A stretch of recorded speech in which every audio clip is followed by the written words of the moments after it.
Hello everyone and welcome to the Exceed High Performance podcast. I'm Emma Lawson and with me as always is performance psychologist Dr. Tom Bates. Today we're in Manchester and joined by not one but two guests.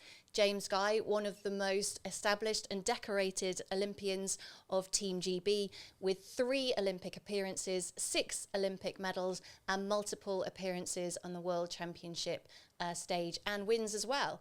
And then Matt Richards, one of the rising stars of Team GB, a double Olympian with 3 Olympic medals under his belt and also a world champion. So first of all, guys, welcome to the podcast and thank you so much for joining us. Yeah, likewise. Thank you for having us. Manchester, it's just down the road for us too. I know, exactly. Well, Don't worry, boys, we'll come to you. Don't worry. We've travelled, exactly.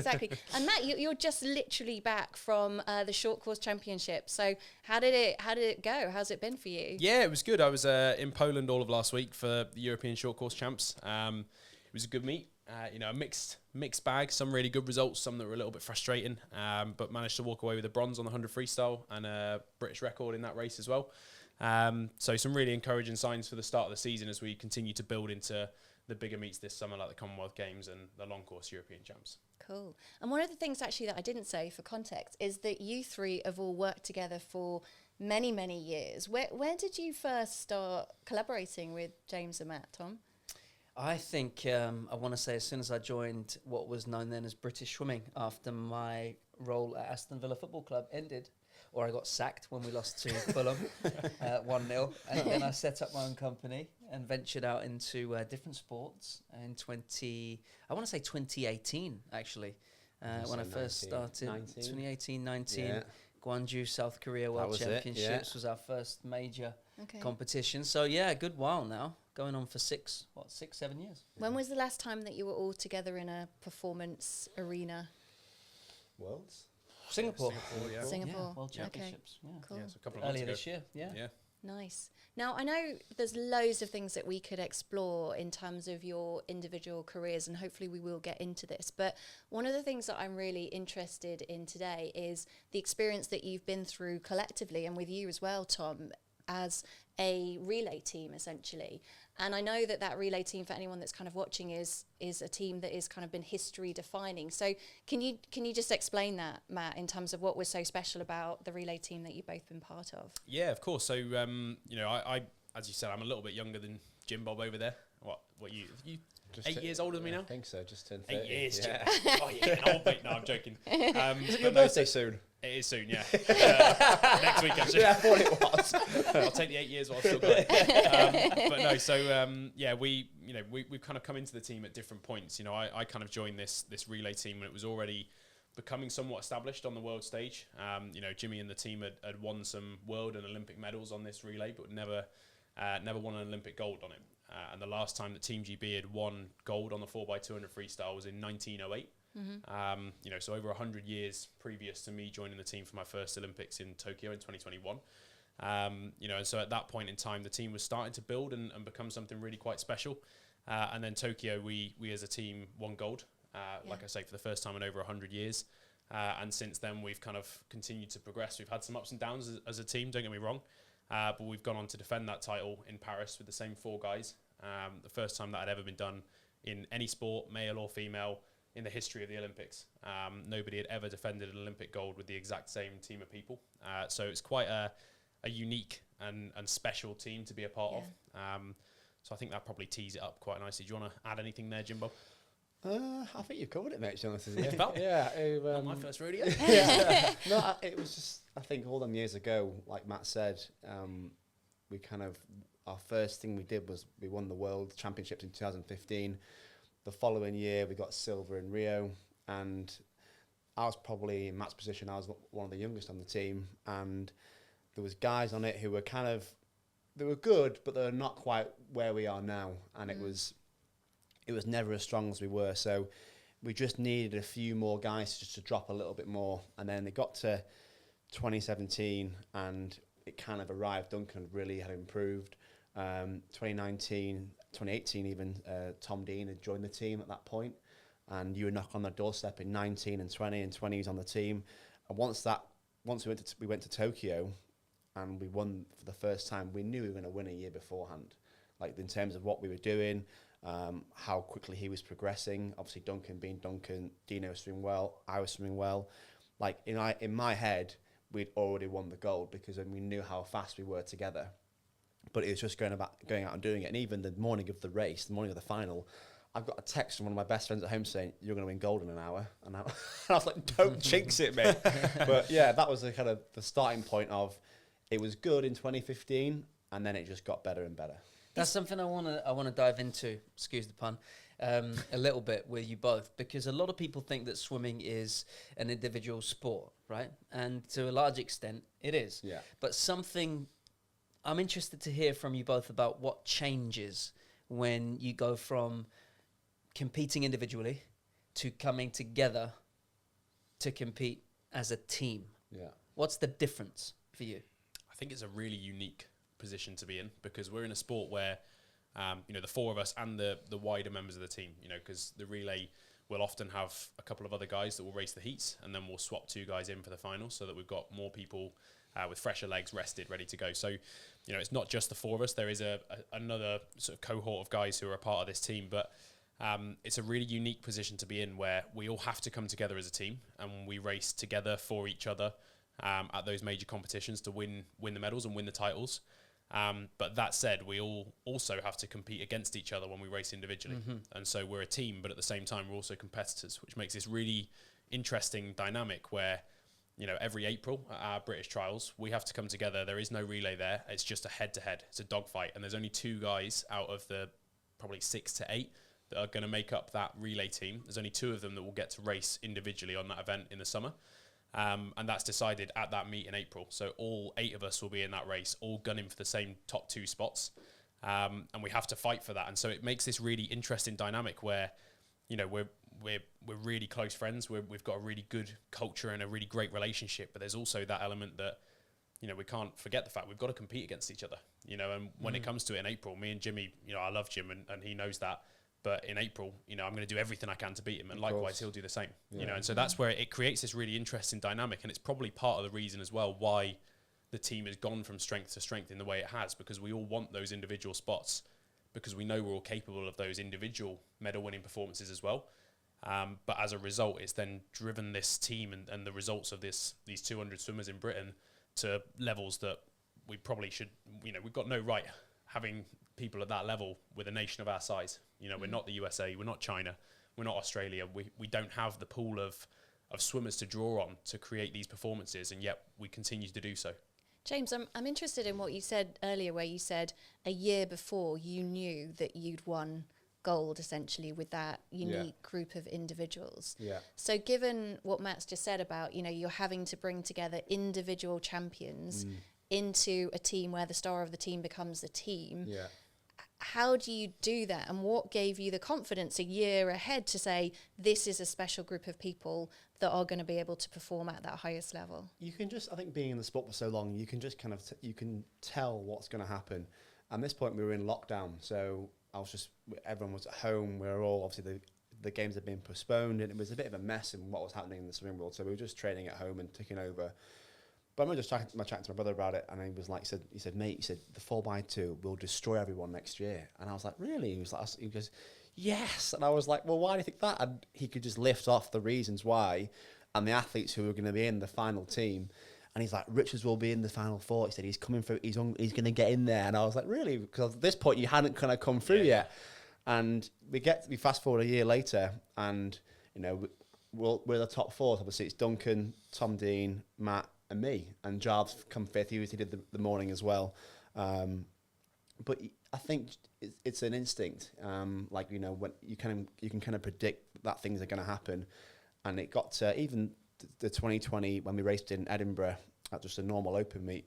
We all swam really quick. Like, it was much faster than we thought. And initially, the trials hadn't been postponed yet, and the lockdown hadn't started yet. So we were still going to Tokyo in 7 months' time. But COVID was getting worse and worse. And I remember just swimming really well there, and Tom Dean swam well there. And it was just picturing together what could actually happen. So we knew at that point that there's something special here. And, that's when obviously one thing led to another. And we knew that we were going to win the year later. It's a really interesting one, this one, Jim, because when we cast our minds back, you know, Tokyo, for anyone listening that doesn't know, ended up becoming the most successful British swimming. Right, it was unreal. Olympics that whole week was in the unreal. history of the Olympic Games. Yeah. The most successful any team has ever been. Yeah. And we're all part of that, of course. Yeah. Duncan became Duncan Scott, Slam, affectionately known as the most decorated Olympian for Team GB out of any one sport in the history. Yeah. But I'm really curious because I think it fascinates me looking back, having been a part of the preparation leading up to that. But if we cast our minds back, it was an extraordinary preparation that led to that moment. We weren't the training pools were closed. No. No one was allowed to go and, socialise. No. COVID provided so many. It helped us though. Right. And this is the bit that I'm interested in. Why do you say that? How did it help you? I think when COVID happened, like, you're not going out for coffees, you're not going out shopping, you're not going out for restaurants. You're just restricted to eat, sleep, swim. And at that point, there was just no distraction around you. So all we could do was just train. And I knew before going into the competition that I was going to swim well. I just knew it was going to happen. And probably the same, mate, but I knew in my head that I've done everything I can do to swim well here. And it's not going to go wrong. Unless I lose a leg or something or get really ill, I'm going to swim fast. And I did. And one thing that I believed in, I look back at, this is obviously 5 years ago, everything leading up to that point was training was great, diet was great, and all the little boxes were just ticked. And I just knew that just in terms of what I was doing and how happy I was, I just bought my first apartment, and that side out the pool was really good, and it just made the pool work even easier. To come in, to turn up, to train. That was a great session, go home happy. And it was making sure that, especially for us for Olympic year, it's the biggest thing we can do.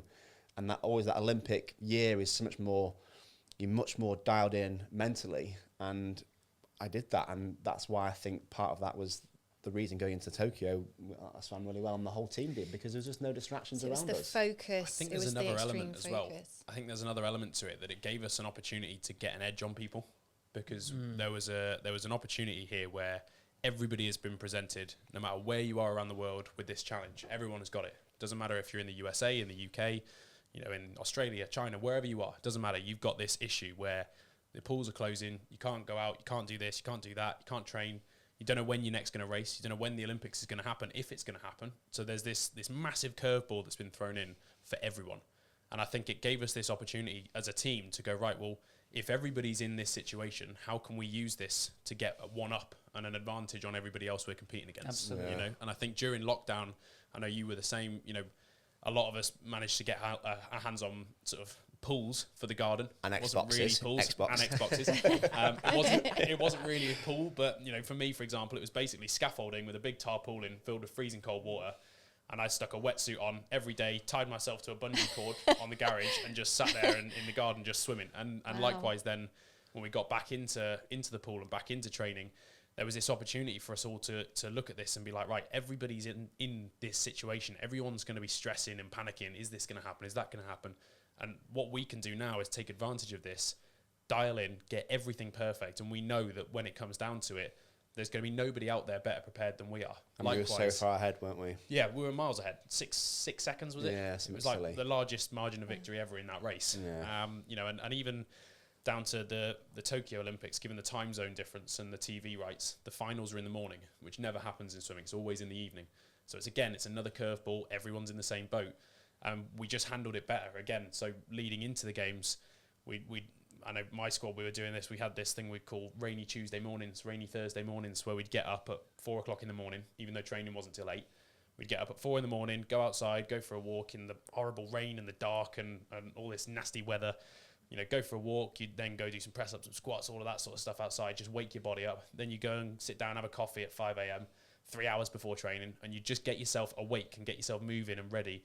Go to the pool, and then you'd have a ridiculously hard session, and you'd work really, really hard, and the output would be exceptional. And it was just training ourselves to prepare for this thing that everyone has to prepare for but finding ways to give ourselves an edge mentally more than anything to Huge go, thing. when we get there, nobody's better prepared than we are. No. And I'm interested in that sort of psychological aspect of it because, you know, you talked about the non-perfect conditions, I guess, leading up to Tokyo, but also Tokyo itself was, you know, unprecedented environment in that you are competing without any audiences. You've got no family there as such. There were people protesting, I think, you know, with the everything that was happening with COVID. So what was the work, perhaps, Tom, that you were doing with the athletes to prepare them psychologically, emotionally for that kind of environment as well?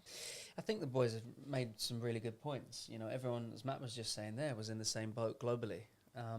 But you're hearing Matt talk about, you know, tying a bungee around his back, jumping into a freezing cold. You know, you're talking about Jimmy here not having access to a pool, but taking responsibility, doing his land training program. And I think we had a huge emphasis on can we be the best team in the world to adapt to these circumstances, to give ourselves a competitive advantage, to be better than anyone at responding to the situation psychologically.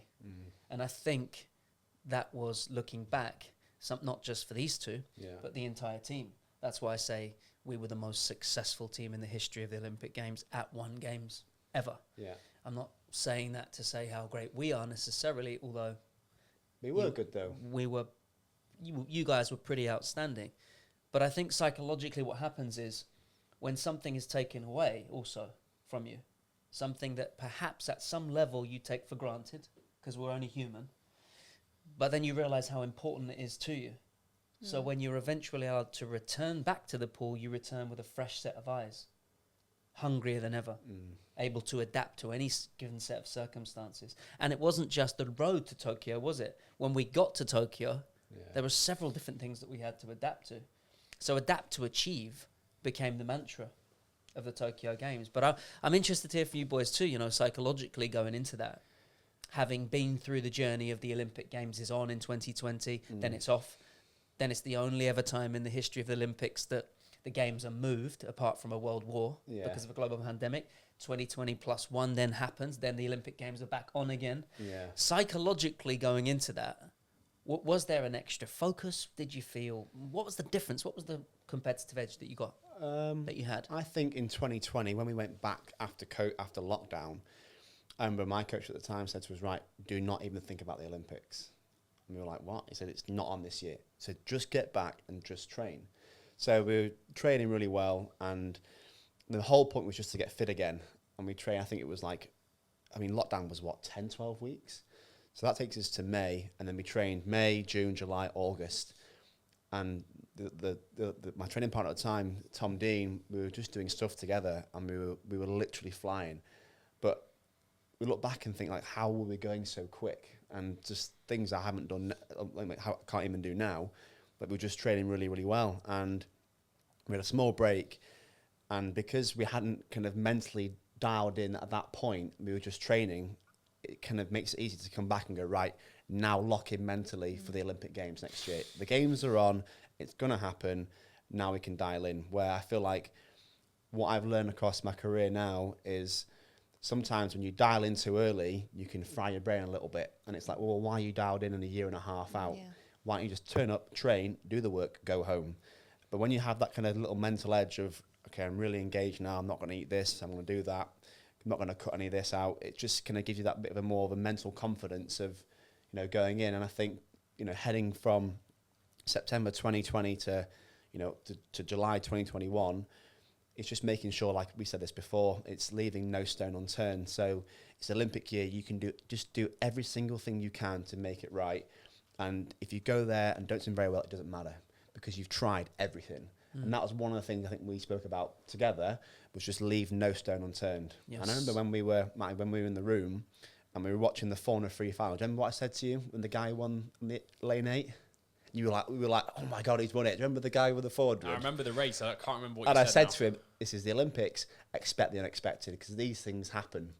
And like at the Olympic Games, in the cool room? Little Jimmy Guy golden nugget right Yeah, there. I love it. I know. This was in the apartment we were in, and we were watching the finals, and this random guy from lane 8 won the Olympic gold medal from Tunisia. Never heard of him. And we were like, oh my goodness, what's happened here? And I went, this is the Olympic Games, expect the unexpected. And that's what I kind of found the Olympic Games was to be. I still live by that one today. Expect the unexpected. Expect the No, but unexpected. you're right. There was also some really powerful last-minute call room advice that Jimmy gave to you Classic Jim Bob Oh, guy. yeah, before the I- final. Same Can with you? Dino. What was that, Matt? What am I allowed to say? You're allowed to Yeah. say. The old classic Jim Bob right before the race. He did this to Dino. He's done it to me. I've done it to you. Yeah, Did I do it to you? And he doesn't remember that either. No, I don't remember that. But it's the same thing right before the race comes over. Nice and close to you. Obviously, Jimmy Guy really respected. Thank you, mate. That's very very achieved kind. very successful in the sport, should I say? And especially when you're a newcomer to this team, fresh on the team, you've never done this before. Is that And our someone first like- relay together? Yeah, It was, wasn't it? Someone like Jimmy Guy comes up to you before an Olympic final. It's your first one ever. Leans in and goes, "Don't fuck this up." And he did it to me. I found out afterwards he did it to Dino, Did to Dino as well. He's done it to both of us. Yeah. And you know, in that moment you're sat there like, well, I can't now, can I? Yeah. I literally can't. I have no Something option. smart, It'll mate. kill me. Something smart. Yeah. Do not fuck this up. And Matt, obviously that was your first Olympics. So Yep. what was that experience like for you? And were there any maybe unexpected learnings, I guess, from that, other than, don't fuck it up? Yeah. I mean, look, it was a roller coaster of a meet. I had this kind of picture in my head of everything that I thought the Olympics would be. I'd grown up watching the Olympics and seeing it on TV and seeing these guys competing at the highest level. And then when we got there, obviously because of COVID, it was so different to everything I'd expected. And it was one of those where I remember the first time I walked onto poolside and there's this massive, beautiful venue. It's incredible. Like, you can't even see the stands at the top. It just goes way back. And I remember walking out onto poolside and I was like, whoa, this is incredible. They've got all the Olympic branding everywhere. I can see all the TV cameras. I was like, this is like surreal. This is the kind of thing I've dreamt of. And then it kind of dawned on me not too long after that. I was like, and yet this whole place is going to be empty. And I was like, that's a really weird feeling, because I was like, I've dreamt of this my whole life, and I was expecting this booming crowd and this atmosphere, and it's just going to be completely empty. And I remember when we were racing across that week, you could literally hear specific members of your team in the crowd cheering for you. And you're behind the blocks for these relays that, mean everything to you, and you've trained your whole life for it, and you're there behind the blocks ready to go, expecting to just hear this deafening like noise, and actually all you can hear is one of your mates in the stands like going like, "Come on, son!" Do you know what I mean? And it's such a weird feeling, but I had nothing to compare it to either, and so it wasn't like it was felt like anything was missing. It was still this incredible thing to me. It was just so different to what I'd expected. And then roll it forwards 3 years into the Paris Olympics, where complete other end of the spectrum. I think I'm right in saying it was the largest number of spectators for a swimming competition ever. So there was like 18,000 something spectators in the venue. And because of the way that swimming is, the noise that's made in this closed venue where you've got the roof that's quite low and all of the sound just reverberates between the water and the roof, the whole building just feels like it's shaking. And I remember being in the call room before some of the races in Paris, and I remember thinking to myself, this is so different to Tokyo. Yeah. This is what I'd imagined Tokyo would have been like. And, now I've got to experience it here. So, kind of came full circle in that moment. But yeah, it was a very interesting and sort of unique experience to be almost like underwhelmed by an Olympic Games. If it sounds stupid, but you probably see what I mean. And are there any sort of practices, techniques that you used, to essentially sort of either ground yourself or psych yourself up, that were the same between Tokyo and Paris, or, is it a different practice that you had to apply entirely? Watched in between us, wasn't it? Yeah, he's your man for in-betweeners references. If you want any, you can reel them off off the top of the dome. But no, so yeah, I think it's this kind of constant progression and constant change, and you're on this journey where no two meets are the same, no two seasons are the same, no two races are the same, and so you're constantly learning new ways to go about what you do. And there is no right or wrong. That's something that I think I love and hate about sport at the same time, is that it's so black and white in swimming. It's just numbers, and yet there is no way to pinpoint things. Everything has so many variables that can change, and so I think the strategies mentally from Tokyo to Paris were completely different. Okay. And the way I had to go about things and the way I had to sort of prepare So give us myself. some examples from Paris, like Yeah, those so I think mental in strategies. leading into Tokyo, I practiced a lot of visualization leading into it. So every night before I'd go to bed, I'd lie down before going to sleep. I'd close my eyes and I'd just visualize a race. I'd just pick a race, whether it's the 100 free or the 4x2 or the 2 free. I'd just pick a race and I'd just visualize this race, and I'd try and visualize every different variable, you know, and every way of racing it. And every time I'd make sure that when I finished the race, I'd won it. And that was just how I'd visualize this this competition going. And when I got to Tokyo, obviously it was very different to what I'd visualized, as we just spoke about. But I think that grounding in being able to deliver a race, no matter how the race pans out, and being able to get the outcome was something that I'd almost ingrained into myself. So I was like, it was almost felt inevitable to me that the result would come. And then likewise through to Paris, it was very different. You know, I wasn't a newcomer on the team anymore. I wasn't, you know, the baby of the group, if you like. I was, you know, somewhat more established. You know, we'd done Tokyo a year prior to Paris. I'd won the individual 200 free at World Champs. We'd won the relay again. You know, so I was in a very different position where I was kind of coming into Paris with what felt like a target on my back, you know, where I was already, you know, top of the world. I was number 1 in the world the season previous. And so the attitude that you have to get to the top and then to remain at the top are two very, very different attitudes. You know, and so I think those psychological strategies in Paris were a lot more around not visualizing the race per se and, you know, trying to figure out how the race looks, because I'd done that to death by that point, but it was more at that point around how do I make sure that I'm stood behind the blocks on the day, ready to deliver the absolute highest performance that I can possibly extract out of my body. You know, and Jimmy will tell you the same thing. You know, Paris, a number of us didn't feel too well during that meet. You know, some people, you know, I've already spoken about it quite a lot publicly, but, you know, myself included, there was a few of us that week that weren't feeling great, weren't all that well.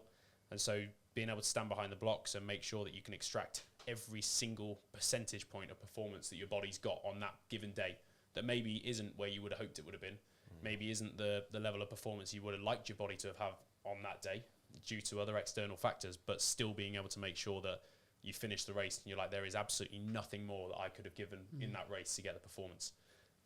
So yeah, it's a very different mindset. I'm sure, you know, touch wood, carry on through to LA. I'm sure the strategies and the way we go about it into that will be totally different again, and that's the beauty of the sport. Yeah. I remember that. Spot on with what you just said, by the way. There is a big difference between striving to become number 1 and defending number 1 once you're in that position. That's the hardest bit, though, isn't it? Just staying at the top. That's what I want to speak to you guys about, because I think it's you know, when people see champions, Olympic champions, it's easy to assume that they perform in the absence of fear or doubt or frustration or fill in the negative emotion. But we know that that's a myth. Yeah. So I'm really keen for anyone tuning into this, listening, and whilst I'm listening to you, Matt, Jimmy, I'm going to come to you in a second about winning after winning and what it takes. But I remember being in Paris with you. You're going to have to help me out with the exact event. It was the 2 free. The 2 free That's happens. what you're thinking about, yep. The heats have gone. Yep. Walk us through the story, just to refresh my memory for me. So, like I say, a year previous, 2023, I'd won the 200 free individually. And so I was coming into Paris as the reigning world champion, you know, and somebody that was almost expected to be in the race to win it, and, you know, almost expected to be on the podium at that point. I was on very good form. I was swimming really well. You know, likewise, I think coming into Paris, I was world number 2 going into it on the times for that season, so I was still right in the mix. Anyway, get to the meet. We start racing the 4x1s on day 1. It goes okay. We just missed the podium. We come 4th. You come 4th in that? Yeah. Yeah. Yeah, we weren't far off either. Who was on that team? You? It was me, Slam, and then I want to say it was the Dino? final team was Dino and Whittle. Yeah. That was it, right, yeah. Trying to make carry the story. Yeah. But anyway, so we do the 4x1, and 2 free heats roll round the next day. And I remember waking up and I just didn't feel great. I remember I just felt a little bit, sort of just a bit under the weather. There was nothing I could pinpoint at that moment, but I had a little bit of a scratchy throat. I was just really tired and you know, a little bit bunged up, and I was like, oh, this is some day for this to happen. Great. But I was like, hey, you know, these things happen, crack on. Went in, got the heats done, you know, progressed through to the semi-final. You know, and in the heats, I remember the race felt a lot harder than it should have done. You know, we like to try and sort of conserve energy moving through the rounds as best as we can, you know, by sort of not going all out in all 3 steps, heat, semi-final and final, to try and save your best performance for the last race. And I remember it just feeling harder than it should have. And I was like, this is frustrating, but, you know, hey, we'll make it work. Made it through to the semis, prepare all day, get into the semi-final in the evening.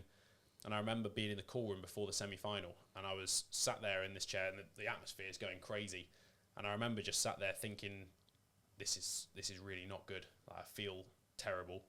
I've got no confidence in myself right now, because I know that this isn't, I'm not in the right shape right now. Something's going wrong. And I remember just sitting there, and I was like, to be completely sort of open and honest, I was terrified. I was like, I've worked so hard for this. Yes. I know there's so many people out there that are expecting this performance from me, myself included. Mate, I was expecting it. I was literally watching it. I was like, come everybody's expecting this from me, and myself this included. I was in the stadium. Yep. And so, you know, I'm in this call room, and I'm like, this is really not good. Anyway, get into the race, get behind the blocks, get into the race itself. And I remember at about 100 meters, I turned, so about halfway through the race. And I remember in that moment thinking to myself, I was like, oh my God, I'm the reigning world champion. I'm not even going to make the final, because I was behind the pack. I felt like horrendous. Who were you next to? I can't remember now. It might have been Hobson. Yeah. But I was about fourth at the 100. Okay. And I remember feeling like this is hurting way too much at this point. I'm already behind people, and I've got to swim through them just to make this final. Yeah. And I remember feeling that and thinking it in the race, and I was like, this is really bad. Managed to scrap my way through, just fought through the race, and managed to pull this performance out that got me into the final. But I was going into the final last. So I was in 8th place, barely made it in, just scraped my way through. And I remember after that race, I went round to Ryan, my coach, and I was like, I need to see Batesy. I was like, I need to see Tom. I need to go and speak to him. This is like, I was like, something's not right. My body doesn't feel good. That felt horrendous. Like, I was all out max. I don't even know how I got to that performance. This, like, we need to sit down and talk to each other, because I need to find a way to make something happen tomorrow night in that final. And so managed to find Batesy, did my swim down, and we went back to the village. And I remember we sat down in the dining hall, and we must have been there till 2 a.m? Yeah. Just chatting, just talking things through, and discussing, you know, what I could do now in that moment, regardless of the shape that my body's in and the shape that I'm physically in, to find a way to make something happen tomorrow night in that final. And I went to bed that night, and I remember lying in bed, and the same thing again. I was terrified. I was thinking about the next day. I was like, this is horrendous. You know, I've got to find a way to make this happen, but I just don't know if I can do it. Met Batesy the next morning again, go down to the pool, do a little swim, talking everything through again, and we get through to the final.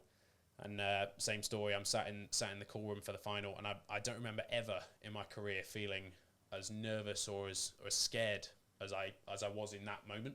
I remember being just absolutely terrified, and then remembering these things that we talked about, and that self-belief and the ability to stand behind those blocks and go, do you know what? Even if I'm not in the best shape right now, and that my body's not ready to deliver this performance, I'm going to make sure that I'm really hard to beat. And what were those things that you could do, that you discussed that you could do in that moment? I remember. Go on, you carry on. Do you want me to talk you through them? Well, yeah, go on, fire away. This is so a test. Yeah. So how much can he remember? So we talked. I've got them written on the back of my hand. Yeah. You prepared this. But no, so we talked through a lot of things. But the real sort of strategy that we implemented in that moment was this sort of this self-talk and the way I framed the situation I was in.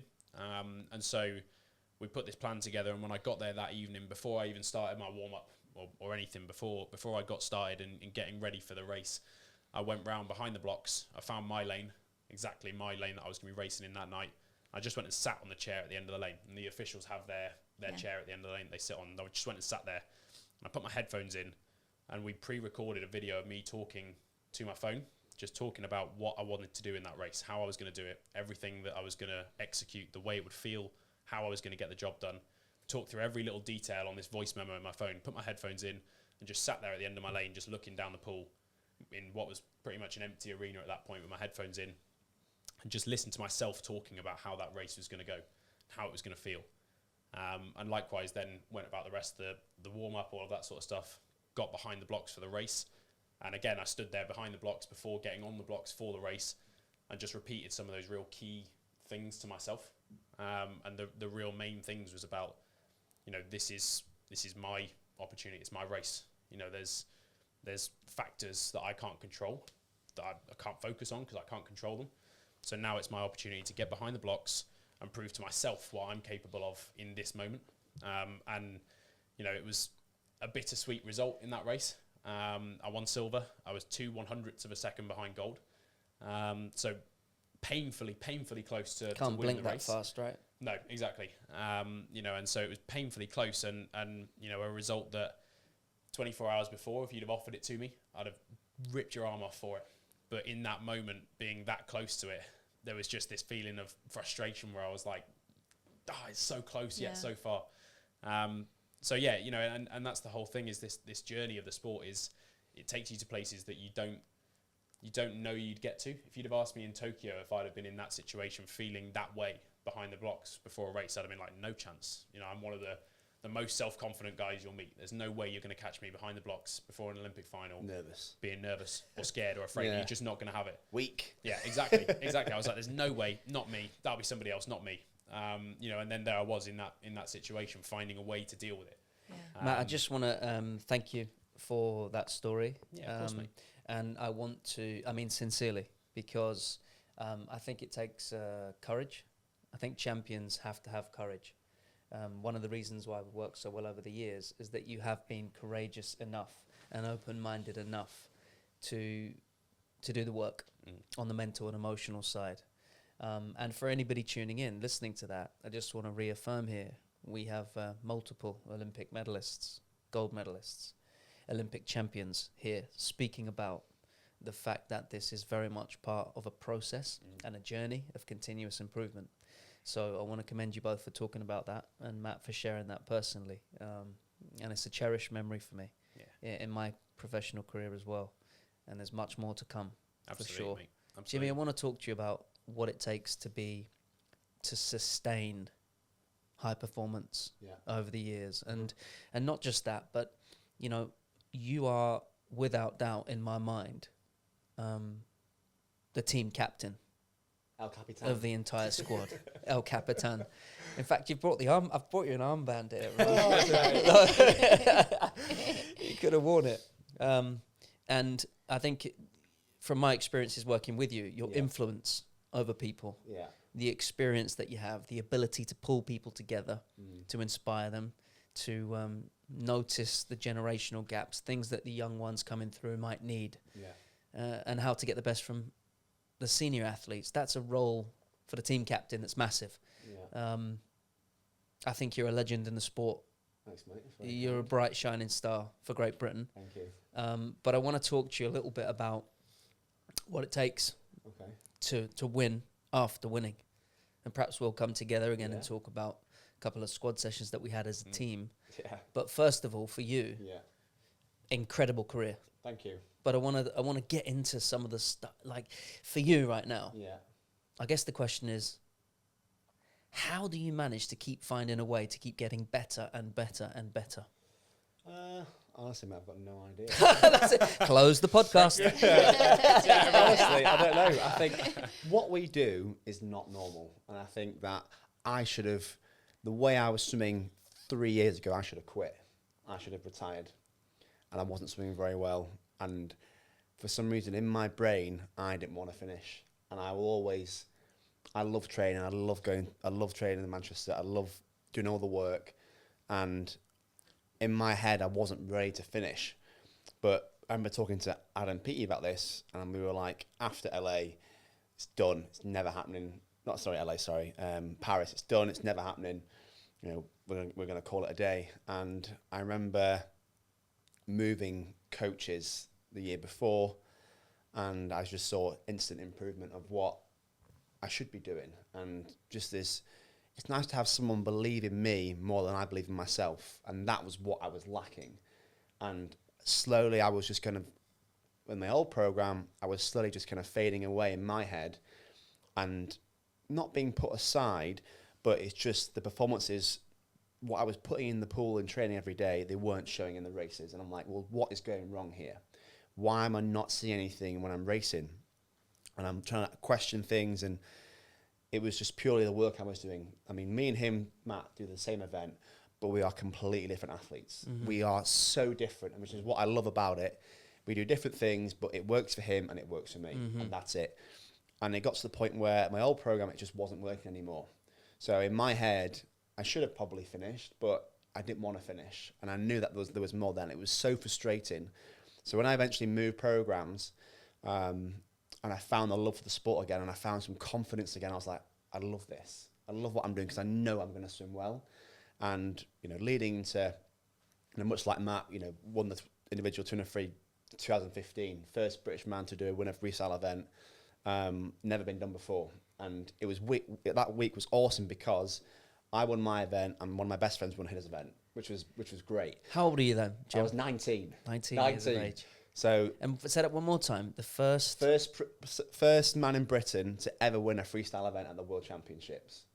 Nice, Jim. Nice, that. Yeah, set the trend, mate. absolutely. Trendsetter, because you did it after, which is even better. And many others And many others in between. But you kicked us off, Jim Bob. Kicked us off. But it was like, I mean, you'll know it because you've done it. But like when you win the World Championships, right, you are the best in the world. And there's no one better than you. I remember seeing, I was 19 at the time. I remember turning around. I remember for the final, I was like, I might try and get a medal. Won it. And this, for me, looking back at it, the stars in that race were the world record holder, one of the greatest Olympic swimmers of all time. One of the guy beat Michael Phelps in London, Chad Leclos, legends of the sport. And to see your name, obviously you'll know because you've done it, you'll turn around and you see the name and won. And I said, my feeling was the air feels crisp. That was when I finished. I turned around and I saw that. I was like, you are the best in the world. And that is something that doesn't matter how much money you've got, doesn't matter what you do. It's something through hard work, and it's something through, you believe as a kid to try and get there. And that unfortunately, I got second the day before, which was the main event. I wanted to win the 400, and I got beat by, he was a renowned drugs cheat. He should never have been there. So I should have won that one. He should never have been there. And my dad actually left that morning of the final. He's like, "Oh, son, just try and make the final in the 200 free." Next, I won the damn thing. So I was like, "Thanks, Dad. Thanks for believing me." But no, it was great. So, and then obviously the 4x2, the team side of things, we won it the first time I think we'd ever won it as a team at the World Championships. With a filthy split from Jim. Filthy split at the end. We were in the outside one of the outside lanes. The Yanks were in the middle. We had Russia next to them, or further across, and I went last, and I brought it back for the win. And Duncan was in the heats. So that morning he wasn't fast enough. He was only 18 then, bless him, but he did the heats. Wasn't fast enough for the final, and that was the start of his little journey. It's the 4x2 is a nice way to start to get on the team, and that was what I did in 2013. So I was 17, qualified for the 4x200. And did the 400 free individually. And that's where I think most of our journeys have started, really. It's that kind of nice way to get on there, because to get on our relay, or sort of our relay, because it is, you have to be good. There's no, I mean, even the powers that be above us, when we get through to the final, we always make sure we have a strong team. They won't take any chances. So if I'm not feeling very well, or someone's not sure, we'll make sure we put a few powerhouses in the heats to make sure we get back, because we've always got a medal chance. And that's what we've always done for the past, since 2013, so 13 years. We've always put a strong team in the morning. But in terms of sustainability at the top, and this 2025 was, I made the world final again. I'm 29, just turned 30. The week before, I had food poisoning in Thailand. I was being sick. Head was gone at this point. And I was 0.2 off my best, so I'm like, if I can do that at that point, at my age, and not feel very well, there's, for me, in my eyes, one thing our coach says to us is the age is not the limiting factor. Yeah, if you're 37, it's probably a bit different. We'll see. You'll see. Give you 7 years, Jim Bob. We'll find out. Age is not the limiting factor. It's what you do around it. It's how you recover. Make sure you do the right work. And there's no reason why you can't go to 32. And you look at any of the sport, the way he said it to me was when I first moved over, it was like, you look at your football, you look at your rugby, so you're in your prime from 27 to 33. That's when after that it starts to get a bit difficult. So, the first year moving to Ryan, our coach, and, was back to my best in April, some it a bit of a wrong way, probably a lot of pressure on myself to try and get the top 2 spots like Matt spoke about. But Paris was like, like Tokyo, the work was already done. We're going to swim well, it's going to happen.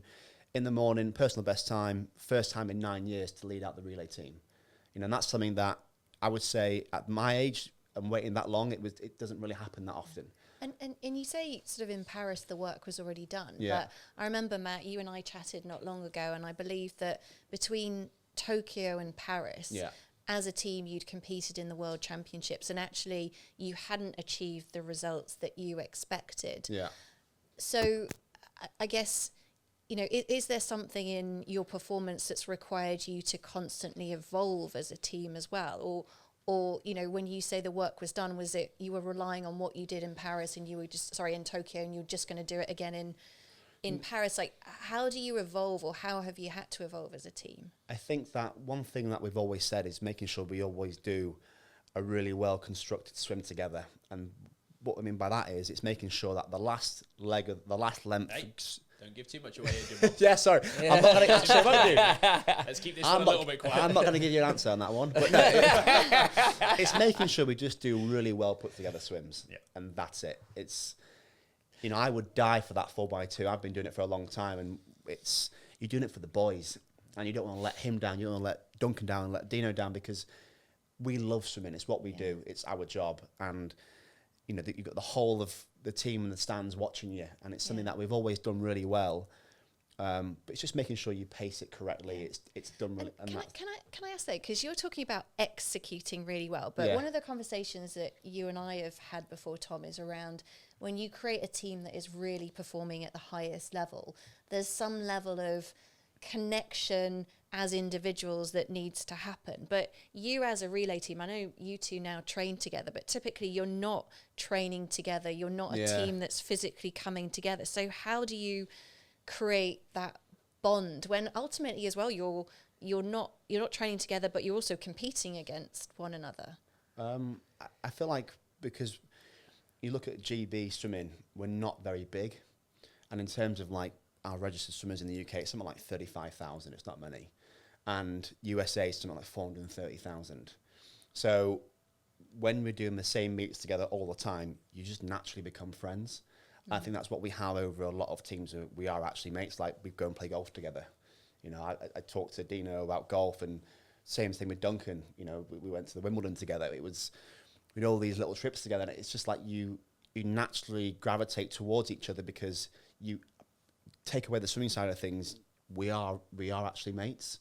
You know, last year we went for a bit of a boys' meal. Went to eat some chicken wings together. I mean, at Manchester. The next month we all felt really sick, but it's something that we laugh about. And but we are actually mates, and that's one thing that we look. I think we have. Curry. Yeah, got the curry. Went to one of the best curry houses in Curry Mile in about 3 months ago. He had a korma. And the next morning, he's all my stomach, mate. So I'm like, you remember you had a korma? Before I finished the warm-up, I'd had to get out You'd been five like times. 5 times, didn't you? 5 times before I even finished the warm-up. Spiciest korma. Spicy. Mate. I'm like, It was the only barges, I don't know what it was. it might be the barges, but I think one thing we have over a lot of teams is, because they have so many swimmers coming through all the time, where I've been on the 4x2 relay since I was 17, so 13 years now, and I've been in every meet I've done. I've always been in the final team, so I feel like you just naturally become friends with each other, and I think that's one thing we've got over in other countries. Yeah. So there's the execute brilliantly, there's the sort of growing relationships that have made an impact. I guess as well, Tom, what is the work that you're doing or were doing behind the scenes, you know, from one competition to the next, to make sure that, you know, psychologically, emotionally, that the habits are there, the culture is there? You know, what is it about this team or the culture of this team that's been really special, that's enabled them to keep performing? Proud but not satisfied. I think we're all extremely proud of the achievement in Tokyo, but we weren't satisfied. I think there's a huge difference. I remember 2 years out before Paris, knowing everything that Jimmy's just mentioned about the level that we were performing at, and the confidence that brought. But there was a squad meeting, and I might ask you two actually about this. We hosted a squad meeting with the men's relay team, and at that point, that's 2 years out before Paris. Yeah. There's a huge squad of potential men who are seeking to qualify for the team to be selected.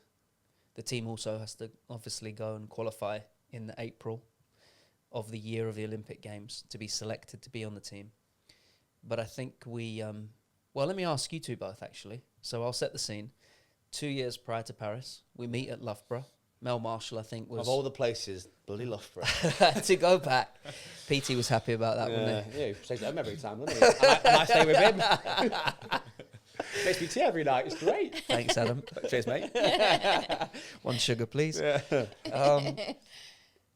So, I mean, you were there as athletes. I hosted or facilitated or led the meeting. What do you remember? Do you remember anything about that meeting that took place? Yeah, I remember a lot of that meeting. It was a long old meeting, wasn't it? That Yeah, it was about 2.5 hours, wasn't it? It was a little bit frosty. Yeah. No, it was a really important meeting, I think, and a really powerful one for us as a team, and also for the people that maybe then didn't go on to make the team, but are the ones that are kind of the team behind that team. You know, the ones that are continuing to push the boundary to make it even harder to make the team, and therefore make the team even better. I think that meeting was really important. You know, like I say, it was a long time we were in there. I think we only had it planned on the schedule for about 45 minutes, and we were in there for about 2.5 hours. Waffling. And, yeah, just Waffling and rinsing each other, basically, is what it is. That's basically what it was. Yeah. That's basically what it was. You know, we spent 2.5 hours ripping into each other. And just pulling each other apart, and like it was a fiery meeting. Do you think you need that as a team though? I think we needed it. Yeah, you know, we won in 2021 as a team. 2022 we came third. We were all over the place. We were all over half the team. We're all over the gaff. Yeah, all over the gaff, and we knew that's not good enough. We were like, you know, we won last year by 6 seconds. How have we now come third?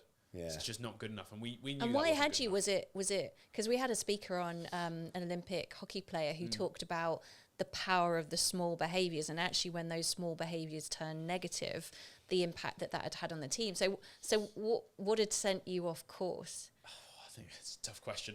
I mean, I don't think. I mean, Matty wasn't swimming where he wanted to be. No. That was one of the first things. I think I wasn't where I was that year either. I'm a freestyle. I mean, I was 2 seconds off what I split the year before, so that's just not good enough. So there's 2. Duncan was ill, so he wasn't even at the competition, so that's 3. And the only one who was swimming was Dino, because he's actually split a really good time. So you were in the final, were you? Nope. So he wasn't even in the final, and I wasn't swimming great. I went off first, next to the South Korean lad who was a really good athlete. So that kind of threw me off a little bit. Wasn't expecting that. We basically had half a team doing it. So in terms of that, it was actually an okay swim at the World Championships, but we still think, well, it's still, like, in my eyes, that swim, this is going to sound really horrible, I've said this before to a few people, is a skid mark on my shoe. I mean, a bronze at the World Championships, don't get me wrong, but it meant absolutely nothing, because, like, what does that mean in terms of, I just didn't care about it, because it's not, that relay for us, and Matt would, I think, say too, is we want to win it. That's the standard every single time, because we've done it for so long. Anything less than that is a failure. Yeah, and that's it. Yeah, I totally agree. And I think that's also part of the reason why I think the culture has become probably what it has, is because we knew after 2021 just how powerful this team was and the sort of opportunity we had ahead of us.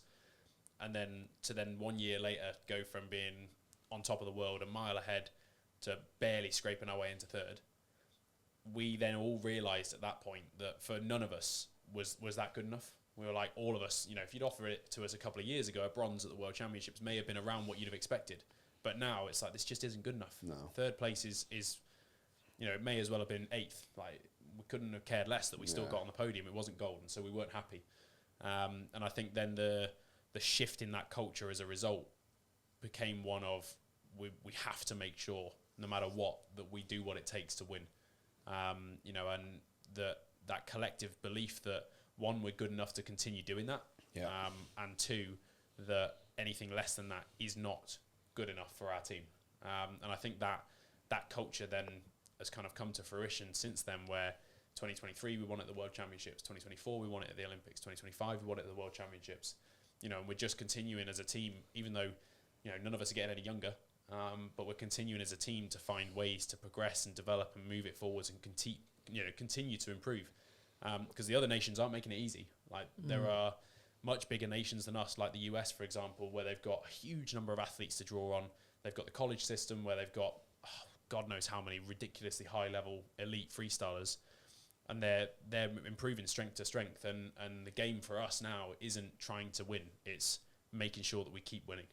That's right. You know, I remember, Matt, that the boys have talked about relationships, but I also remember how one of the cornerstones of the meeting was that we were courageous enough to actually call each other out on the things that specifically.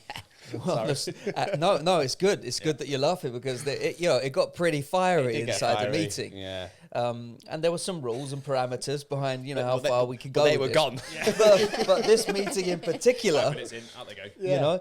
And what I really enjoyed about it is that the level of accountability went up, and the trust that was developed because of that transparency of not just challenging each other. Sorry, it just makes me laugh looking back at it. Yeah. I mean, is there one thing that you remember in particular? I didn't get ripped into, so I was all right. And I wouldn't get ripped doing into. the ripping, mate. And I was doing the ripping because I was one of the older athletes. You were safe, weren't you? You were okay. I was all right. There was one lad though, bless him, and he was called Jono, and he's little blonde lad, and he was just funny. Would just blurt things out and say things. And we went to Australia on a training camp. And he got to go with these like box of protein bars. There's probably 24 in a box. They were all gone in 1 week. So, and I'm like, That's all he was eating, right? That's all he was eating, protein bars. And Pete said to him, "Why are you eating them?" And he goes, "It's not funny, Jono. It's not fucking funny." And he just looked at me like this, just like this face, just. I'm like, we're all looking around, and that's the kind of thing. It's just like you asking the athletes to be held accountable, and say, "Well, that's just not good enough." And I know Mel's group, who was hosting it, Mel, obviously Adam's coach at the time, they went to do a fire pit round session and just talk about being honest and open. And they said, I think one of the lads said something, and Adam said to him, "But you said this, you're not doing it. You said that and you've not changed anything." He said, "That's just not good enough." And it was that kind of like, yeah, fair enough, I've said it, I'm not doing it. And those are the kind of conversations we had across the 2 hour thing. But it was a few C words flying around, and it was a real confidence word. Culture. Culture. It was a real open and honest conversation, and just trying to, if someone said something or question that and question this, then that's what it was about, wasn't it? I think that's where trust comes from. 100%. A lot of the times we talk about trusting each other. Yeah. Trusting, but you can only trust one another and build an effective relationship if you are confident enough and courageous enough to call each other out on the commitments that we made and hold each other to account based on what we do, not just on what we say. And the other part of that I seem to remember is the other aspiring athletes that were trying to get where you two are gained an insight into the small behaviors, the habits that it takes to be a champion. Because this isn't, you don't just rock up to the 4th year of an Olympic cycle and decide you want to be an Olympic champion. This is I still don't understand the sport of swimming, and I've been in it for 7 years. The boys will tell you I'm still looking for where the offside line is. But the truth is that this is a 24, swimming is a grueling, It's horrible. Tough, gritty grind. Yeah. Anybody that reaches the level that you boys are operating at is special, no doubt about it. But not just special from a talent perspective, special from a mindset perspective. And that's what I'm interested in. That's what I want to... Here's something I would say. Go. It's like, I can look at him in the eyes now and say, "Do you fucking want it?" And you can see in the eyes of someone who actually wants to do it. And I'm not going to name names, but I could look at someone else and say, "Do you really want it?" And they'll go, "Yeah." I'm like, "You don't want it." And that's one thing I look at is, it's your attitude every day. You apply yourself to training, and it's doing it over and over and over and over again. And I could probably name 5 or 6 athletes in Britain who have that. The rest of them, I'm not really sure. It's not even just a case of do you want it? Yeah. Loads of people want it. Yeah. Like, I can tell you, God knows how many people that I can look at and say, "Do you want it?" And they'll go, "Yeah." And I'll be like, "Yeah, you do want it."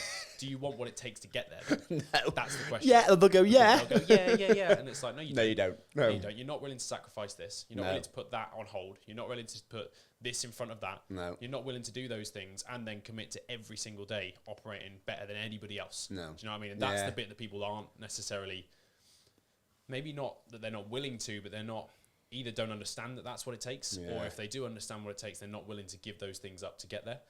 And I completely agree with you. Like the sentiment of what you're saying, like you can tell just by looking at people, you know exactly whether or not they're prepared to give what it takes to get there. Yeah. You know, and I think it comes down to that trust, like you said. Like I know for a fact, if I wasn't pulling my weight, like Jimmy and I are training partners now, we have been for the last couple of years. Yeah. He'd tell me like that. And likewise, same thing, you know, that if you weren't pulling your weight, I'd be like, Jim, mate, sort it out. You know what I mean? And there's that level of trust there where it's not, neither of us are attacking each other. Not personal. It's not a personal thing. It's not a, you know, I don't like you, so I'm going to have a go at you here. It's the complete opposite. It's actually, mate, I care about you. I love you. I want you to get your results. And that's why I'm going to tell you anyway, even if you don't want to hear it, this isn't good enough. That's and the hard truth. There's that level of trust there. And we're the best in the world. And that reminds me of Singapore. Because at Singapore, the squad underperformed. Yeah. I'm not sure if that's a... Well, we didn't underperform. We fucking won the relay again.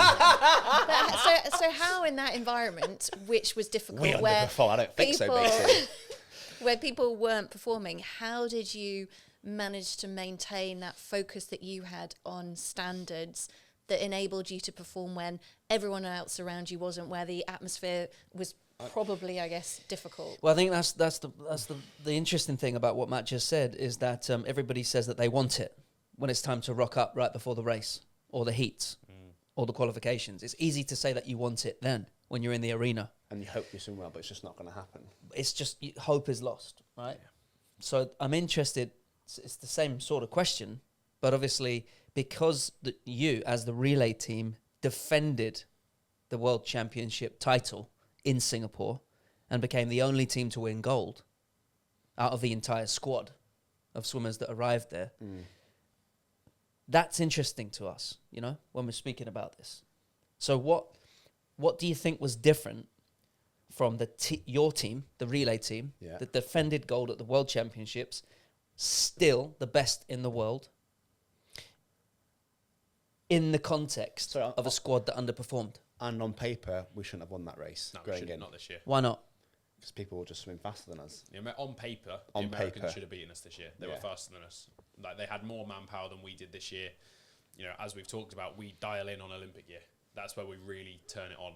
You know, and likewise the year after Olympics, I just gotten married that summer. You were getting married this summer. Yeah. We're like, congratulations to both of you. Thank you very much. But like people are having time off. We're both, you know, both of us guys and the other guys in the team. We're not as dialed in as we have been on other years, and so the performances throughout the season leading up to Singapore, we weren't on paper anywhere near where we normally would be or where the Americans were at. We should have lost that race. So why did you win? Getting there wasn't enough for us, and I think that's the fundamental difference: is that being on the team, being in Singapore at the World Championships, being in the race, being in the semi-final, being in the final, getting on the podium, none of that is relevant. None of us care about any of that.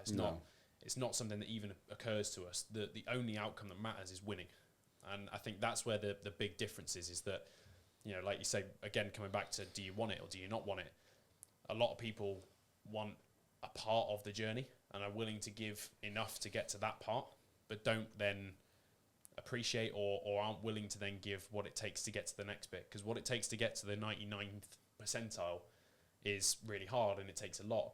What it takes to get to the 100th is 10 times harder than what it took to get to 99. And I think that's the difference is for us when we stood behind the blocks, we were like, we don't care what's happened on paper. We don't care what shape we're all in. We don't care what shape the Americans in. We don't care who else is here.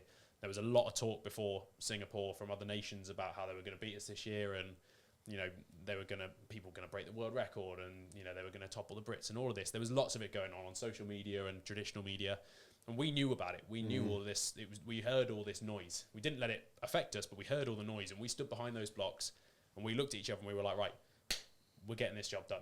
And good as gold, we delivered and found a way to find that performance individually on each leg to come together as the team that then took gold again. And Matt, what you're kind of talking about is sort of not just wanting it, but the commitment to do what it takes in order to get there. And Tom, I know you've talked before as well about the difference between motivation and commitment. So how have you both sort of retained that commitment, you know, when you've had periods of your career, James, that perhaps have been difficult, where you haven't been, you know, getting the personal best, and then periods where, you know, things are looking good. So how do you both, just interesting to hear both perspective, get that commitment or make that commitment? I know what your answer's going to be, and I think you know what mine's going to be. Oh, go on then, let's What's test this mine? out Let's do in that. terms of Let's like do that. extreme teamwork. It's going to be the same answer, I think. Okay. It's the love for what we do. Yeah. That's all it is. It's not a complex formula. We love the sport. We love training. We love racing. We love winning.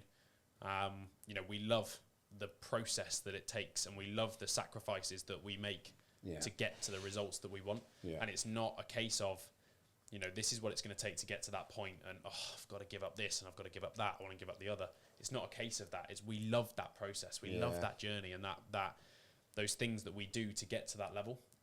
Don't get me wrong, it's not all sunshine and rainbows. Like, you know, we don't see our families probably as much as we'd like to, you know, and that's probably the biggest sacrifice from my perspective. I'd like to spend more time with the people I love, but actually I'm also willing to sacrifice some of that time to get to the results that I want to get to. And again, that's what it takes to get there. It's not an easy thing to do. You know, that's not a simple thing. It's not a decision that many people are going to be willing to make. But I know that I'm willing to do it, and that I'm also very fortunate that the people that I do love and the people I do care about support me in that. You know, and so that journey and that process that we keep talking about, do you want that part of it enough? Well, we do. Yeah. Do you know what I mean? Because we love it.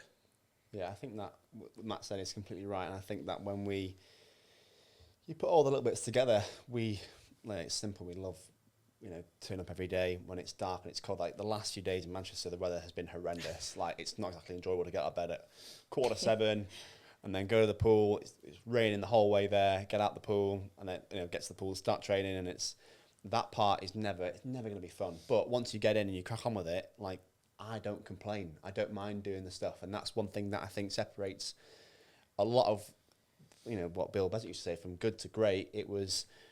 That's the norm. And a lot of the guys, like you mentioned before, about when you said about our team, about winning, that's the norm for us. We don't expect anything less. And I think going from that good to great again, a lot of the mindsets I see in the way people conduct themselves, it's, I've made the team now. That's me. That's my job done. And it isn't about just and looking back years ago at London 2012, probably 95% of them athletes on that team were happy they just made the Olympic team, which is a great achievement, don't get me wrong, and it's awesome. But that isn't good enough, because there's no point doing, oh my God, I made the team. Right, foot off the gas now, job's done. It's about making a team, right, let's move it on, where the medals at. What can we do to get in the medals and be in the mixer with that? And that's one thing is with us from, you know, making our first team is job's done.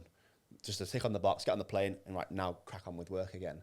But yeah, it's fundamentally is we love the sport, we love what we do, and I mean, don't get me wrong, if I could have chose golf back 20 years ago, I would have picked golf.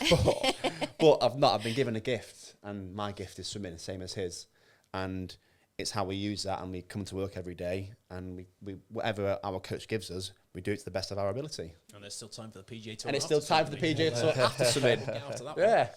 So one of the questions that I have for you is just, you know, based on your incredible careers that you've, you know, enjoyed so far, if there was one piece of advice that you would give to an aspiring swimmer or athlete or somebody in business perhaps that has enabled you to get to the top and stay at the top, what would be that advice? Maybe James, I'll start with you.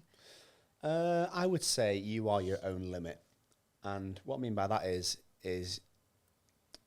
for example, a small thing in swimming would be, one thing I do a lot, which is wrong, is I do a double breath into a turn, which means you go one, you stroke, and then you do the other side, and then you turn, and it slows you down a lot.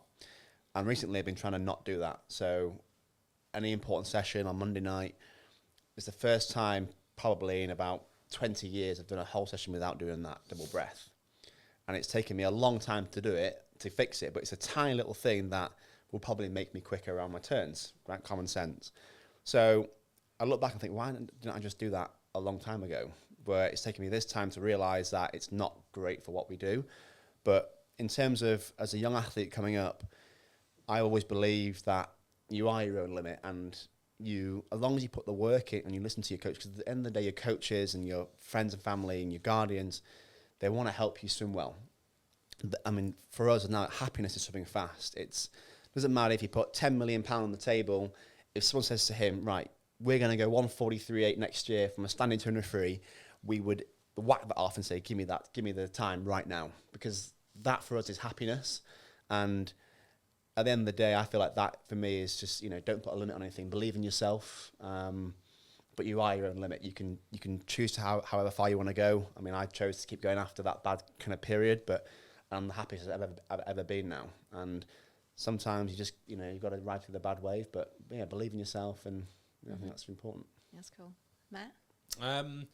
Yeah, I think Jim's spot on there, but I think I'll go a slightly different route with it. Something my dad always said to me when I was younger and kind of coming up through the sport, in other sports as well when I was younger. He always said the 3 key things to you doing well in sport or in anything in your life: enjoy it first and foremost. That's the most important thing. Find something you enjoy and then pursue it. Work hard, because nothing comes easy, and you've got to be prepared to work harder than anybody else to get to better results than anybody else. And like Jim said, listen to your coaches, because they're there to help you. They're there to make you better.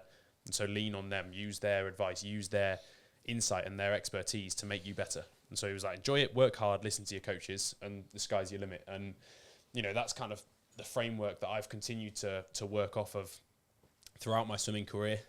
It's kind of the go-to advice whenever someone asks me, what's your best piece of advice for such and such in sport on their journey? It's the first thing I'll say, because it served me so well. So and that's the kind of little nugget that I always refer back to. Anytime I'm questioning something, I'll refer back to those 3 steps and make sure I'm doing all 3 of those, and then I can look elsewhere. And on top of that, I think, like Jim said, believe in yourself, back yourself. You've got to, because you can only go as far as you believe you can go. If you believe that you can go all the way, you'll probably be able to go all the way. If you believe you can't, you definitely won't. And so that's the real most important things, I would say. Yeah. And Matt, you've recently started your own company, and first of all, kind of huge congratulations for that. Thanks. I know it's launched over the last couple of weeks.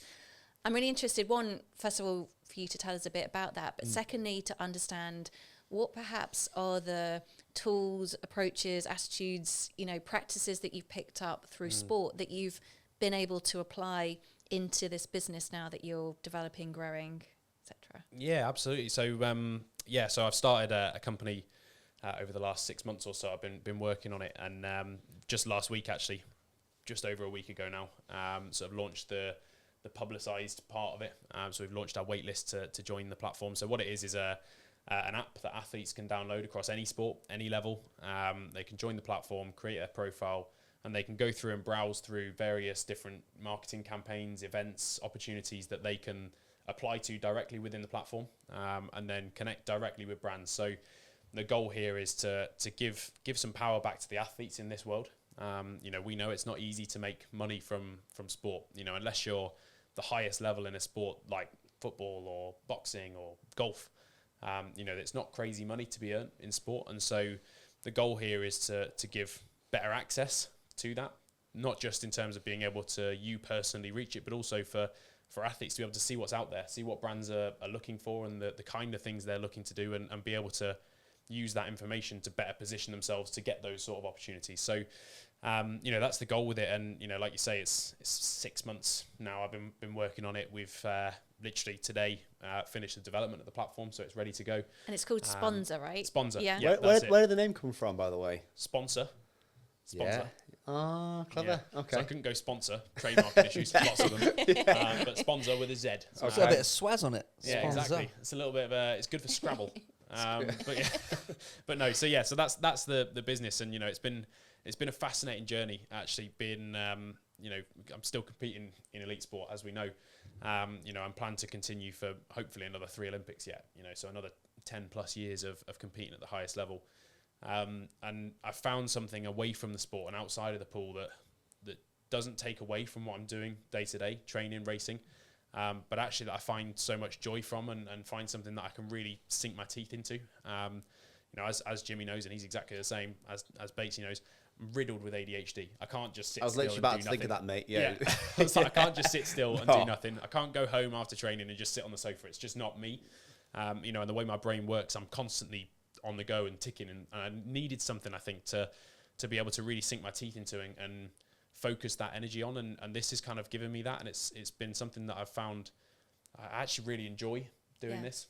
You know, there's so many different elements to starting a business, especially when at the beginning it's just you. You know, it's just you that's doing everything and wearing all the hats. There's so many things that you've got to do, and so many things that have to be done. And I think for a lot of people, it'd probably be really overwhelming, really stressful. You know, you've got so much to get done and so little time to do it. But for me, for whatever reason, I love it. Do you think elite sport equips you to be able, 100%. because it's interesting, isn't it? You know, you look at the amount of CEOs in the corporate arena, or those leaders or directors or presidents, big global brands. Emma, you'll know much more about this than I will.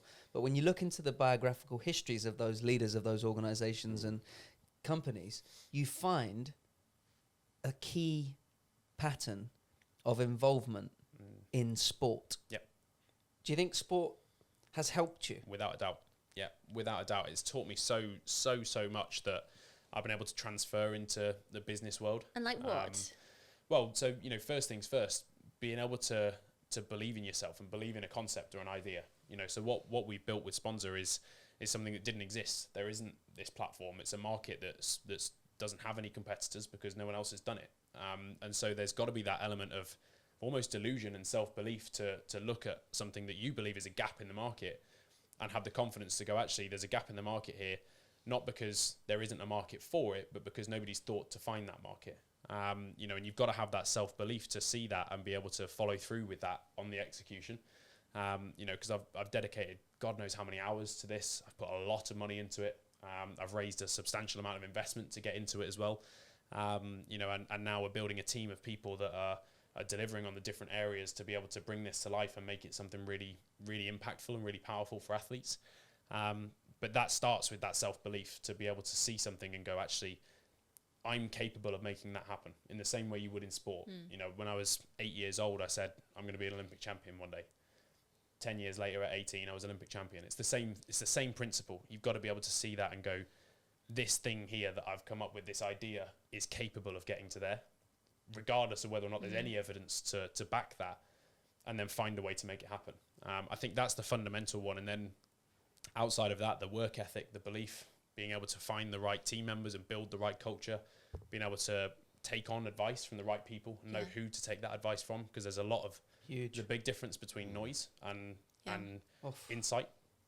You know, and I think being able to pick the two apart and, you know, differentiate what is just noise and what's actually something you really want to take on board is so important, and something that I've learned from feedback in sport, good and bad. You know, so there's so many parallels, and it's something I love talking about, the parallels between sport and business. There's just so many areas where one can learn from the other and vice versa. Yeah, no, absolutely. And you and I recently, you know, worked together a little bit in big business. What is it, do you think, that's, you know, about those stories in sport or those skills in sport that is so transferable and so powerful in a corporate setting? I think it's a weird little paradigm where sport to many people feels like this thing that's so far away and so distant from them. You know, you watch the Olympics or you watch the Premier League football games, you see these sporting events with huge followings and massive social media coverage and on the TV and this, that and the other, and you feel this disconnect from it. You feel like you're a fan and you're watching it and it's amazing, but it's just totally different from you.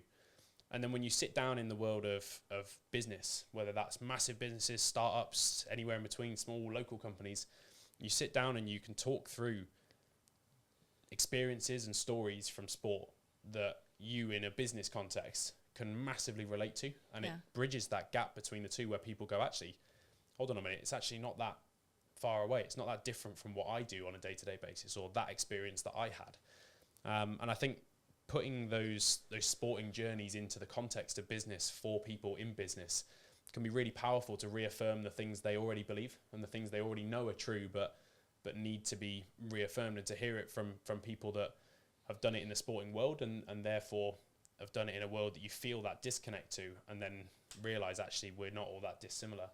I think can be really powerful. Yeah, absolutely. I've just got a final sort of quick fire question for both of you. So, you know, swimming as a sport is always evolving. You know, there's always new competitors coming on the block.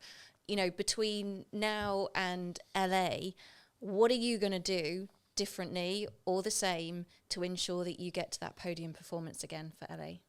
You go first. Yeah.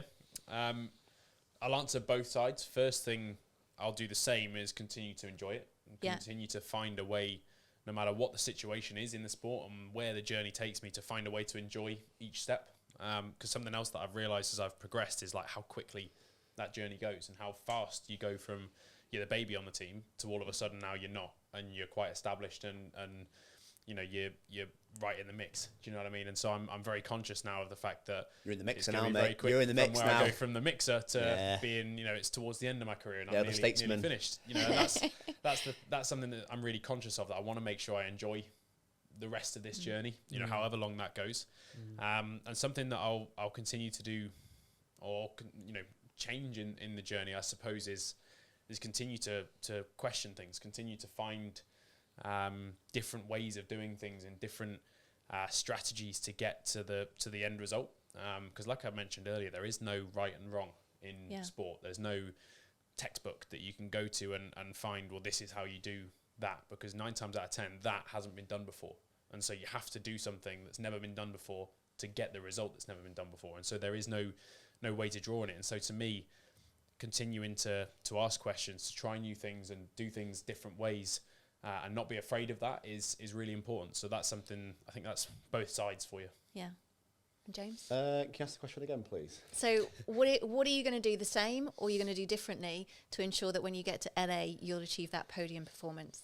I think in terms of the same, I think like Matt said there, it's, you know, it's asking questions of what works for me and what doesn't work. What can we do that, okay, that's really good for me, let's carry on doing that, let's try this instead. And I think probably towards LA, obviously I'll be 32, so definitely would love to have a child in the stands watching. Baby I think Jim Bob. a little one watching. I think that'd be really cool. Not Alfie. Not Alfie though, not the dog. But I would say it's He's a also tricky quick one. in the water, by the way. Alfie's fast. Yeah. But you know, I think it's I don't want to look back in my career with regret, and it's making sure that I do every single thing right. And you know, this year I've tried something different. So this year I'm not really training in September. I've kind of said to my coach after getting married, September we'll train 3 times a week, October we'll train 5 times a week, November we'll train 8 times a week. Went to Dubai for my 30th birthday for a few days off, and December, you know, it's basically back to normal. So this kind of laid back approach, in not really being mentally involved, and I didn't want to do that because I know that last year I was quite dialed in quite early. After the success of Paris, I was in PB form. I was like, right, get after it again straight away. But there's probably a different way of looking at it. Of, like we said before, can you turn up to training every single day, not be dialed in mentally, but do everything that's required? And I think that's probably going to help me long term, because obviously I've been swimming for so long. I don't want to get to June of Olympic year or 1 year out and be mentally fried. Yeah. So it's kind of gradually mentally turning up a little bit on this year for us. It's still important. It's still the Commonwealth Games, Europeans, it's home nations, and it's once every 4 years. So I still want to go there and swim really quickly, but it's picking and choosing when to really dial in mentally. And I think that's when, I think Olympic year, that's going to happen, but it's making sure that I don't get too involved too early. And I think that's one thing I want to try going into the next couple of years. And I think that what I've done so far is that I'm really happy with the shape that I'm in. I'm probably where I am right now better than this time last year with being mentally dialed in and getting back in quite early. But it's still working out what's the best avenue, because if I swim well in April, I'm like, well, all that stuff back in September when I was doing 3 times a week in October 5, I'm like, well, let's just do that again. And because we've got such big bases in the sport, we don't lose it very quickly. We can get it back quite fast. So you can probably do a couple of weeks of work and you're back to 80% fitness already. So it's just making sure that everything's ticked off nicely and not mentally getting involved. That's what I would do to make sure that I'm on the podium in LA. I think that's one thing that I'm hearing from both of you, that it's possible to be happy, healthy, high performance. That can all be one, and it doesn't necessarily mean that we have to be saturated by thinking only about the sport. In fact, You have to live like a monk. No. right. No. You can have your life around it. He's got his sponsor, his business set up, which is great. I've got the bits outside the pool. I play golf. The wife's happy. Like, she teaches Pilates all over the place. Like, everything's good. which makes the work in the pool easier. And that's my way. If you've got worries outside the pool, it can always affect your work, when realistically the work's the most important bit. You know, that's how determines our performances. You know, that should be the number one priority. And if at home's going really well, it just makes things coming to work a lot easier, you know, and that's it. You can have a life as well. And we've talked a lot about the importance that you both placed on the sort of psychological practices, sort of team coming together. Tom, I'm just going to ask a final question of you in terms of, you've worked with these guys for a number of years. What perhaps have you learned or taken away or done differently as a result of the experience that you've had working with these athletes? For me, I've had an insight into the character, into the mindset, into the spirit, into the soul of what it takes from a human being to get to that level. And humility, this word humility is something that comes up a lot. I hear it a lot. I read it a lot in books. But this isn't something that I've read. I've been blessed to be able to experience it with these two in front of us. What does that mean? That means I can be the best in the world, but still find the things I need to get better at. I'm proud of the performance of myself, my team, but I'm not satisfied. And they constantly search for areas to improve, no matter what. I think that's something that we can all take away. No matter how successful we become, there's always ways to improve. There's always room to get better. And also, by the same token, the adversities that they've had to go through, some of the setbacks, some of the challenges, some of the life experiences outside of the pool that I'm privileged to have been a thinking partner with both of them in their lives. But never to be the victim of those consequences, of those adversities. Always to carry an optimistic spirit, to know that you can respond. You have the power to respond. And that's about attitude. And so attitude drives performance. And that's the thing. Never let success go to your head, and never let failure go to your heart. Never let success go to your head. Never let failure go to your heart. That's that one, Batesy. That's good, that one. Yeah. Would you retweet that? I was going to say. Or X? Send me 20 quid, I'll do it Is for that you. even a thing now? Feels like a perfect moment on that mic drop to thank very much Matt and James Pleasure, for being with thank us you. today. It's been an awesome conversation. Huge thanks, and best of luck for your businesses and also what happens next. Thank you. Thank you. There's one final thing I'd like to do, if we're still rolling. Having listened to the conversation, Emma, Olympic champions, performance psychologists sat here speaking about those experiences. You're panicking now, aren't you? This was not in the plan. This was not in the Excel spreadsheet. I'm just really curious. What is it that stood out for you? What have you heard in this conversation here today? Some of the key takeaways. Yeah, so I mean, I think for me the thing that is fascinating that I was really interested to explore was this point around how do you bring champions together in their own right into a team. And the reason that's so interesting to me is that I regularly work, as you know, Tom, with top performing teams within business. And often it is incredibly difficult when you have individual high performance to really bring them together into that team. So that was where I was kind of interested in this conversation. I think what's been brilliant is, the things that you've come out with is that, first of all, just focus on the execution. You've talked about it a lot, James, that excellent execution. How do you hold yourself accountable for that as an individual? I think the second thing that I've heard is fall in love with the process. It's not just necessarily about the outcomes, but you have to love what you do every day, when it's hard, when it's raining, when it's wet, snowy, etc. I think, the other thing is we've talked quite a bit about commitment, not just to a goal and an outcome, but actually in terms of what it takes in order to get to that top. And then also just finally the enjoyment, the love of it is so important. What I haven't said is that I'm the mum of a swimmer or aspiring Olympic athlete. And I think, these are the things that I will take home, to him, but also from a business context. So, yeah, huge thanks.